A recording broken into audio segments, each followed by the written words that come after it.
O Zoar, o livro do esplendor. Capítulo 21. Revelações sobre o Messias. A luz continuou a brilhar ao redor da cama do mestre, enquanto os discípulos, sentados, com os olhos baixos, escutavam a voz amada de Shimon ben Yochai, que lhes ensinava os mistérios santos relativos à vinda do Messias. Há um Davi celeste, assim como um terrestre. Quando Deus quer mostrar clemência ao mundo, ele olha para esse Davi e seu rosto se torna iluminado. Este, por sua vez, ilumina o universo e dá vida ao mundo. A beleza deste Davi infunde brilho a todos os mundos. Sua cabeça dourada é coroada com 7 diademas. É devido ao mérito deste Davi que o amor e a misericórdia despertam em todos os graus da hierarquia celeste. É com este Davi que Deus deseja estar unido e de quem ele disse: observai a fragrância do meu filho, que é como a do campo que foi abençoado. No momento da aparição do Messias, filho de Davi, muitos sinais e maravilhas se tornarão manifestos e muitos milagres ocorrerão. No paraíso sobre a terra há um lugar secreto, desconhecido até das legiões celestes. Esse lugar contém 1000 palácios ocultos. Ninguém, senão o Messias, pode penetrar ali. Ele vem com frequência a esses palácios, onde encontra os justos sentados em seus tronos. O Messias conduz todos os exércitos formados pelas almas dos justos e reunidos nesse jardim do Éden. No primeiro dia de cada mês e nas festas, o Messias vem aos palácios. No centro dos palácios há um lugar chamado Éden, oculto de todos os olhos. E o Messias permanece oculto nele até o dia em que virá salvar o mundo. Quando o Messias entra nesse palácio, ele se encontra com os patriarcas e vê Raquel chorando. O Santíssimo tenta consolá-la, mas ela não se consola. Então também o Messias eleva sua voz em lamento, e a desolação se estende por todo o jardim do Éden, enquanto todos choram com ele. Quando o som do lamento alcança o trono supremo, o Santíssimo faz um sinal ao pássaro para que deixe seu ninho, e dali emerge também o Messias. Logo, ocorrem ali certos atos que estão além da compreensão humana. 3 figuras são vistas no trono supremo. Uma é o pássaro, e uma é a figura do Messias, pois todas se elevam ao mais alto. E o Santíssimo conjura os 2 a disseminar todo o bem no mundo. Então os 2 voltam aos seus respectivos lugares e o Messias se esconde outra vez como antes. A cada sábado, as almas do paraíso sobre a terra vão visitar a região conhecida como as Muralhas de Jerusalém, onde estão vários anjos guardiões. Elas podem penetrar nessa região só depois de terem sido purificados. Então as almas vão visitar todos os que sofrem, os que estão enfermos ou os oprimidos por causa de sua fé. Depois das visitas, as almas vão visitar o Messias. Quando elas lhe contam os sofrimentos de Israel em exílio, e também quanto aos culpados a Israel que não conhecem Deus, o Messias chora, pois seu coração fica cheio de dor ao ouvir essa iniquidade. No paraíso, há um palácio conhecido como Palácio dos Enfermos, onde o Messias entra para visitar todas as enfermidades, as dores e os sofrimentos, convidando-os a se apossarem dele. Fazem isso e o Mestre então sofre todos os castigos que Israel merece. Se o Messias não tivesse tomado sobre si todos os castigos merecidos por Israel, ninguém seria capaz de suportar os sofrimentos do mundo. Mas o Messias suporta os sofrimentos de toda a humanidade. Nosso conhecimento sobre o Santíssimo é imperfeito, porque ele é a alma das almas, o Espírito de todos os Espíritos, o mais misterioso de todos os mistérios. Nós o conhecemos somente porque certas portas estão abertas àquelas almas que buscam um conhecimento de Deus. Uma porta conduz a todos os graus, e é por essa porta e esse grau que conhecemos a glória de Deus. A primeira porta pela qual alguém deve entrar é a porta do justo. Uma vez que se passa por essa porta, todas as outras do céu se abrem. O que tem mérito de entrar por essa porta também verá todas as outras portas abertas à sua frente, pois todas as portas mais altas se apoiam nesta.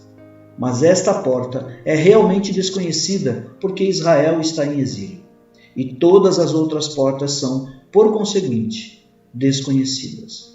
Mas, quando Israel for libertado do seu exílio, ele voltará a se elevar a todos os graus mais altos. Então, todos os habitantes do mundo conhecerão e reconhecerão a sabedoria mais alta, como eles nunca haviam sido capazes de fazer antes.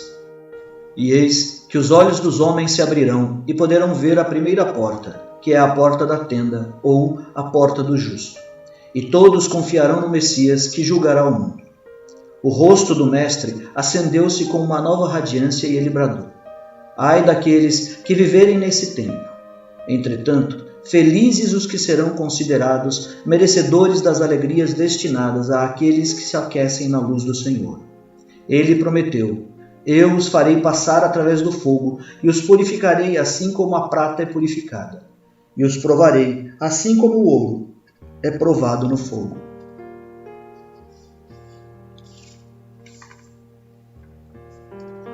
Capítulo 22. O ninho do pássaro.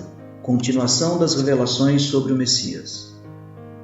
Durante o tempo em que Israel for castigado, com todas as nações e reis em aliança contra ele, quando ele for oprimido por um mal depois de outro, cada novo mal tão terrível a ponto de fazê-lo esquecer o último, então, uma coluna de fogo estendendo-se da terra ao céu se fará visível a todos os povos da terra por 40 dias.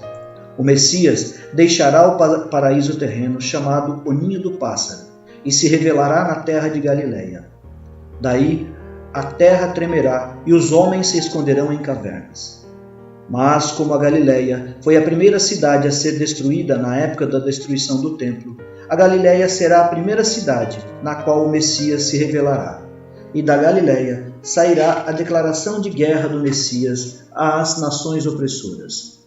Depois de 40 dias da aparição da coluna de fogo e do Messias, uma estrela gloriosa aparecerá a leste, composta de todas as cores. 3 vezes ao dia, esta estrela abrigará com as outras estrelas ao seu redor. Essa visão será evidente aos moradores da terra durante 70 dias. O combate se dará assim: rastilhos de fogo serão disparados da grande estrela no centro e destruirão todas à sua volta. Mas a cada manhã elas reaparecerão e o combate começará outra vez. Isso durará 70 dias. Então, a estrela brilhante do centro ficará oculta por 12 meses, durante os quais a coluna de fogo reaparecerá como antes. Ao final desse período, a coluna desaparecerá, pois então o Messias terá subido ao céu para receber o poder e a coroa de realeza.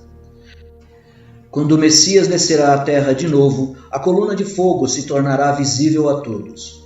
O Messias se manifestará por meio de uma declaração de guerra no mundo inteiro. Muitas nações se submeterão a ele, e o poder do Messias se fará manifesto, e todos os homens o conhecerão. Muitos reis lhe declararão guerra, e muitos judeus sem honra se alinharão contra o Messias e ao lado dos reis terrenos.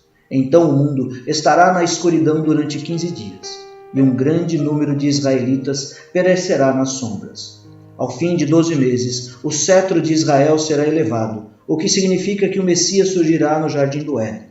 Os justos porão a coroa sobre sua cabeça e sobre seu quadril um cinturão feito de letras do santo nome. Uma voz vinda da árvore no jardim do Éden pronunciará estas palavras: levantai-vos, santos sagrados, e ide ante o Messias. Chegou o momento em que a mulher celeste se une ao seu esposo celeste. E eis que o esposo vingará sua esposa, castigando o mundo que recusou conhecê-la.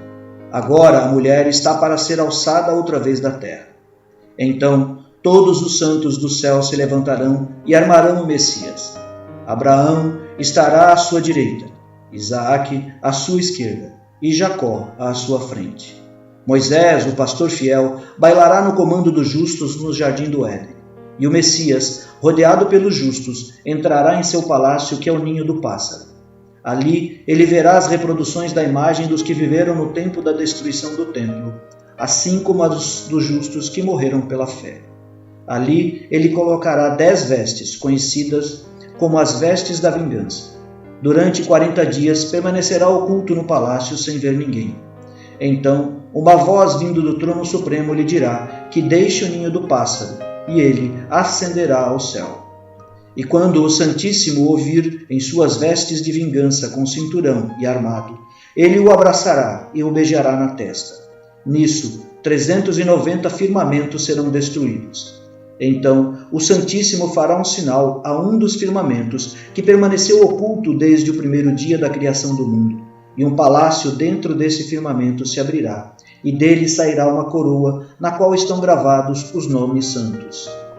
Esta é a coroa que Deus, Ele próprio, usou enquanto os israelitas cruzavam o Mar Vermelho.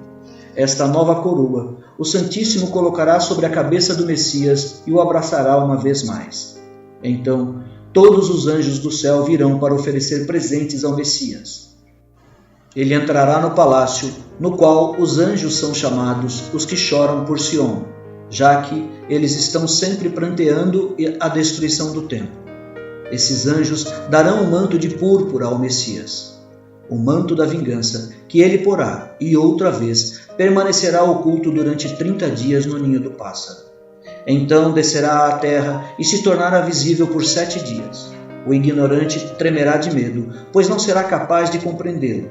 Mas os que foram iniciados nos mistérios da sabedoria eterna compreenderão seu significado. Feliz é a sorte deles.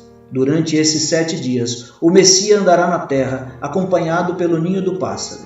Ele irá à tumba de Raquel para consolá-la, e ela, que não receberia o consolo do Santíssimo, aceitará o consolo do Messias. Ela se levantará e o abraçará. Então a luz se propagará por todo o mundo, começando pela cidade de Jericó, a cidade de tamareiras. Durante 12 meses, o Messias estará envolto na luz que sai do ninho do pássaro, e depois disso espalhará luz entre a terra e o céu. Iniciando sua missão na Galileia, onde o exílio de Israel começou, ele revelará a luz que emanava no ninho do pássaro e regressará a seu lugar. Depois disso, continuou a voz de Shimon ben Yochai, como se de muito longe. Haverá um grande terremoto, ouvido de um extremo a outro do mundo, a fim de que todos possam saber que o Messias começou a revelar-se na Galileia. Aqueles que se consagram ao estudo da Torá serão seus seguidores, mas seu número será pequeno. Ele chamará a si as crianças, pois é o mérito das crianças que lhe dá força. Ele é fortalecido pela inocência das crianças que descansam no peito da mãe. É graça às crianças que Shekinah permanece com Israel no exílio, pois pequeno é o número dos verdadeiros sábios. 12 meses mais tarde, quando a Shekinah estiver unida com seu esposo celeste, o Messias reagrupará os que estão dispersos de um extremo ao outro da terra. E os milagres tão grandes como os que se realizaram no Egito serão realizados pelo Santíssimo. Esse é o mistério dos 32 caminhos que conduzem ao nome santo. Mas enquanto esses milagres não se cumprirem, o nome santo não será perfeito e o amor não reinará no mundo. E eis que há uma torre que se eleva acima de todas as outras. Essa torre simboliza a lei. Um pássaro vem, levanta-a e a põe embaixo das asas dos querubins. 300 portas dão acesso a ela. Na porta do meio, há uma luz emitida pelos rolos da lei, nos quais o rei de Israel lerá a parte que começa pela palavra: reuni-vos. Felizes são os justos que ouvirão a voz do Messias quando ele revelar os mistérios da lei nos sábados e dias de festa. Pois quando os justos desejam subir à escola celestial, eles se reúnem diante do rei Messias, que lhes explica o mistério das 10 palavras. Quando estão abertas as portas da torre, os querubins abrem suas asas, de modo a fazer com que a luz do céu brilhe, e exclamam: quão grande é a bondade que se reservaste aos que te temem. Quando os rolos da lei voltam à torre e as portas se fecham, vem de cima uma luz, composta de 4 cores, e ninguém pode olhá-la, exceto o Messias. Os querubins estão silenciosos, e a torre volante regressa ao seu lugar entre as outras torres. Nessa porta do meio, há uma coroa muito fina e muito preciosa, cravejada de pedras preciosas, que é invisível a todos. É para ser colocada na cabeça do Messias, quando ele entra na torre, pelas 2 águias que o acompanham, carregando a coroa. Quando ele começa a ler a lei, abre-se outra porta, da qual sai voando a pomba de Noé, sustentando uma coroa em seu bico sobre a cabeça do Messias. Quando ele recita o Pentateuco, 2 águias estão ao seu lado, e ele desce até o último degrau. a coroa permanecendo sempre em cima de sua cabeça. E acontecerá que no fim dos tempos o Santíssimo reedificará Jerusalém. Uma estrela fixa estará rodeada de outras 70 estrelas e será visível por 70 dias. Depois disso, a estrela reaparecerá somente uma vez e no dia do sábado. No primeiro dia, a estrela será visível na cidade de Roma. E ali, 3 grandes torres desmoronarão. O grande palácio cairá em pedaços e o soberano morrerá. No dia seguinte, a estrela será visível para toda a terra. Guerras terríveis estalarão em toda parte. Então, um grande rei surgirá e conquistará o mundo. E no dia em que esta estrela desaparecer, haverá um grande terremoto em Jerusalém, propagando-se por 45 léguas ao redor do lugar em que estava o templo. Isso revelará uma imensa gruta subterrânea, da qual jorrará fogo, ameaçando toda a terra. Homens poderosos sairão dessa gruta e dominarão o mundo. Sua linhagem se tornará real e os grandes santos da terra se reunirão à sua volta. Então, os olhos de todos os homens verão o Rei Messias. Ainda que nesse momento a humanidade estará em grande crise, uma adversidade seguindo-se imediatamente à outra. Mas quando o Santíssimo ressuscitar os mortos, a dor e a morte desaparecerão do mundo.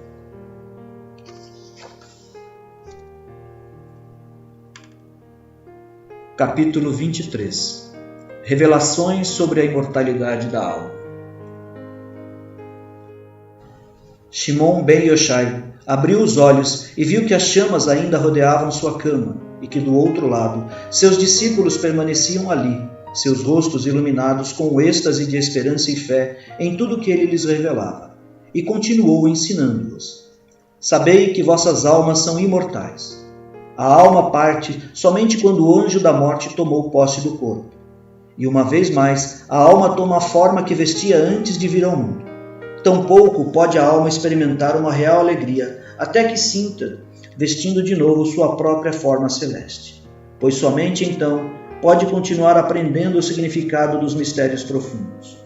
E a alma que não encontra de pronto seu envoltório celeste, sabe que não entrará de pronto no céu, mas apenas após ter sido castigada. Tão logo tenha havido um desejo de arrependimento, mesmo quando não tenha sido levado a cabo, dá-se à alma outra oportunidade e lhe é permitido, depois de algum tempo, regressar a seu paraíso. Assim como o corpo é composto de elementos que vêm dos 4 pontos cardeais, a alma é formada no mundo superior pelos 4 ventos que sopram do paraíso e formam seu envoltório. E é esse envoltório que dá à alma a mesma forma que tinha na terra. Se a alma que é colocada aqui embaixo deixa de enraizar, é retirada de novo, e é transplantada até que tenha se enraizado. Pois a alma que não cumpriu sua tarefa na terra é retirada e transplantada outra vez na terra. Infeliz a alma que é obrigada a voltar à terra para reparar os erros cometidos pelo homem cujo corpo ela anima.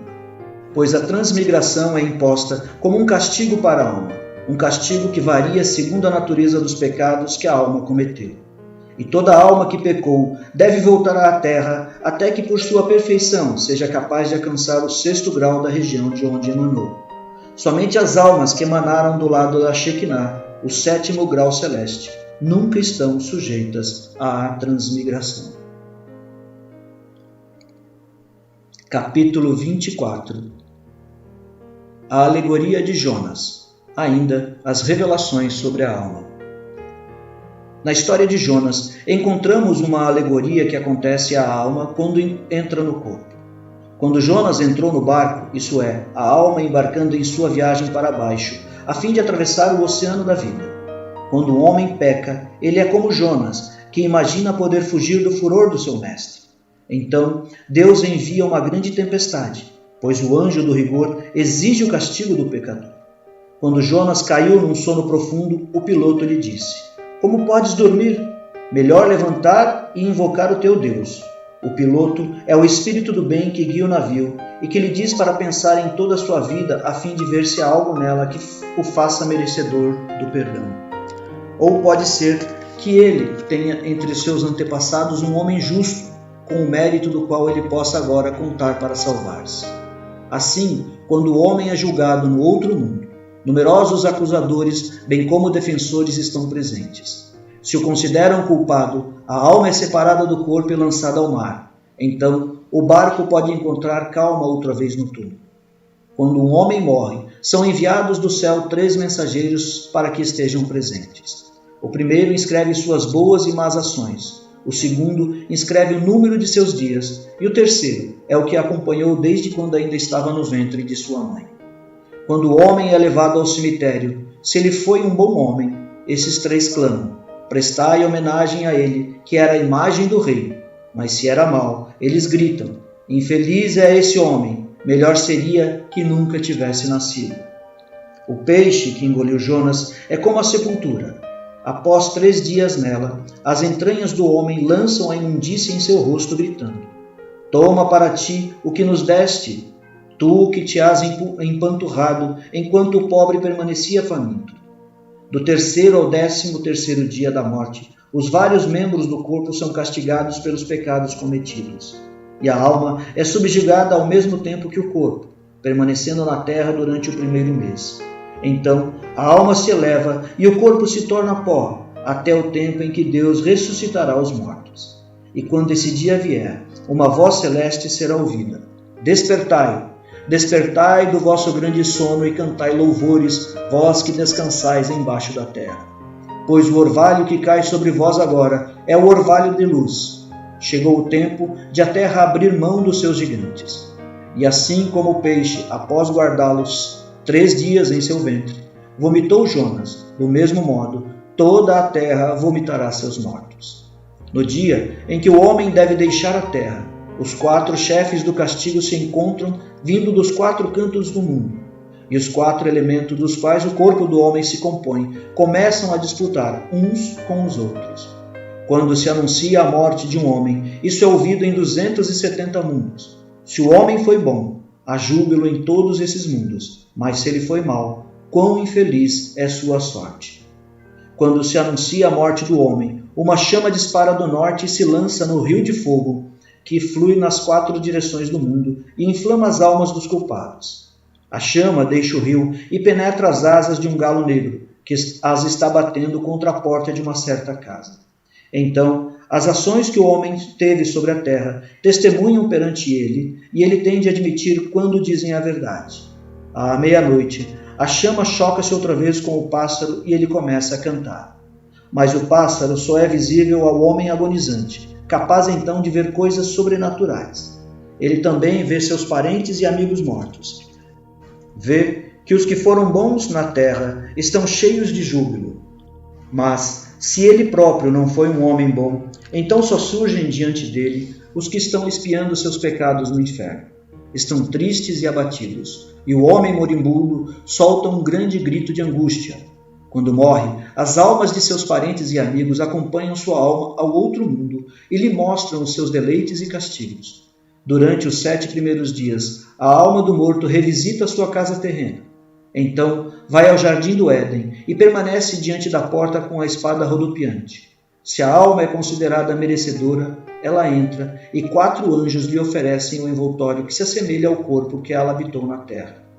A alma o veste e espera no jardim do Éden sobre a terra, até que sua sorte seja decidida. Então, aparece uma coluna de 3 cores diferentes. Essa é a coluna de Sião. A alma sobe por ela e alcança a porta da justiça, pela qual Sião e Jerusalém hão de ser encontradas. Capítulo 25. Revelações sobre a ressurreição dos mortos. E o mestre Shimon ben Yochai tirou deles o medo da morte, enquanto os consolava, dizendo: sabei que os corpos dos mortos voltarão a viver com as mesmas almas que tiveram antes, e renovarão a face do mundo. As almas dos que hão de ser ressuscitados estão sempre na presença do Todo-Poderoso, esperando o seu sinal para irem e animarem os corpos. No momento da ressurreição, Deus fará com que caia um orvalho sobre a terra, no qual os mortos estavam enterrados, e estes se levantarão. Este orvalho vem da árvore da vida, e é um orvalho de luz. Mas desde que a serpente má governa a terra, esse orvalho não cai, e o rio celeste está seco, de modo que o espírito da vida já não flui dele. Mas, no momento da ressurreição, o espírito do mal será exterminado, e então a luz da lua nunca mais será obscurecida, e as águas do dilúvio celeste nunca mais secarão, e a luz da lua será como a luz do sol, e a luz do sol 7 vezes maior que a sua luz atual no total dos 7 dias da semana. Os mortos que voltarem à vida fora da terra santa rolarão por baixo do solo e sairão direto da terra de Israel, pois só naquela terra os corpos receberão suas almas.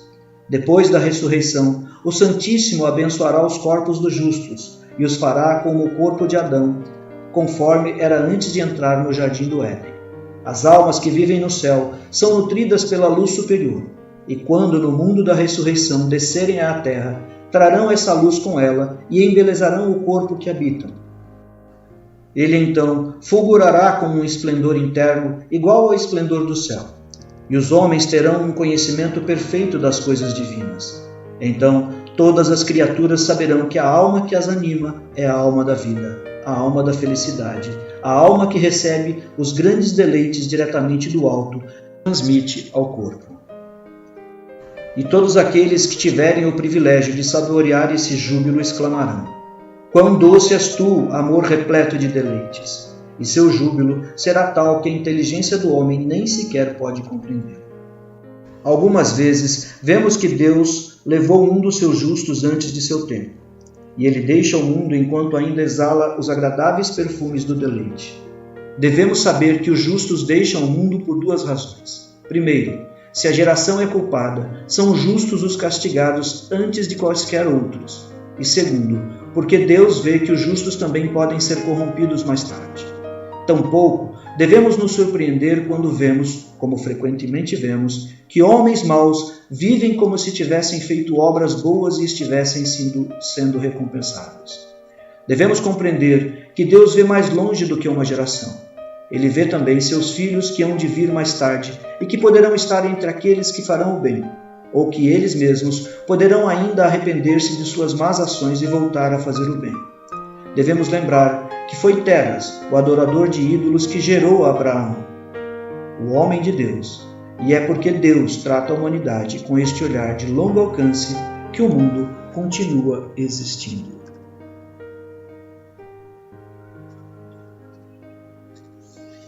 Finalizamos a leitura de mais este capítulo, para em seguida, no próximo vídeo, começarmos o capítulo 26. Agradeço sua presença aqui e que vocês possam fazer grande proveito de todas essas sabedorias que aqui estão.